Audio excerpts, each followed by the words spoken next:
અત્યારે માર્કેટમાં fresh plum, જેને આલુ પણ કહેવામાં આવે છે, તે ખૂબ જ સરસ મળે છે. તો તેની ચટણી બનાવી લાંબો સમય સુધી ફ્રીજમાં સ્ટોર કરી તેનો ઉપયોગ કરી શકાય છે. તે બનાવવા માટે ફ્રેશ પ્લમ લઈ ધોઈ સાફ કરી નાના ટુકડામાં સમારી લઈશું.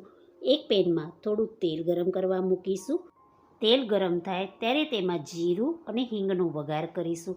તેમાં સમારેલા પ્લમ ઉમેરી લઈશું અને એકવાર બધું સરખી રીતે મિલાવી લઈશું. તેમાં થોડા મસાલા કરીશું, જેમાં સ્વાદ અનુસાર મીઠું, થોડું મરચું ઉમેરી બરોબર મિલાવી ઢાંકી અને પ્લમને ધીમા તાપે ચડવા દઈશું, જેથી પ્લમ પોતાનું પાણી છોડશે અને સોફ્ટ થઈ જશે. પ્લમ સોફ્ટ થઈ તૈયાર થઈ ગયા છે.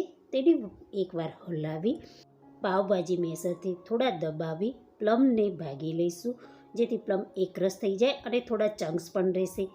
તેમાં 3થી 4 ચમચી જેટલી ખાંડ ઉમેરી ઢાંકી ખાંડ ઓગળે ત્યાં સુધી તેને સિજવા દઈશું. ખાંડ ઓગળી સરસ એકરસ થઈ ગઈ છે અને ચટણી પણ ઘટ થઈ ગઈ છે. ચટણી જોઈને જ મને ખાવાની ઈચ્છા થઈ ગઈ, તેથી મેં તેનો રોટી સાથે ઉપયોગ કર્યો છે. પરંતુ આ ચટણી કોઈ સ્ટફ પરાઠા સાથે અથવા બ્રેડ ઉપર લગાવીને ખાશો તો ખૂબ જ ટેસ્ટી લાગશે.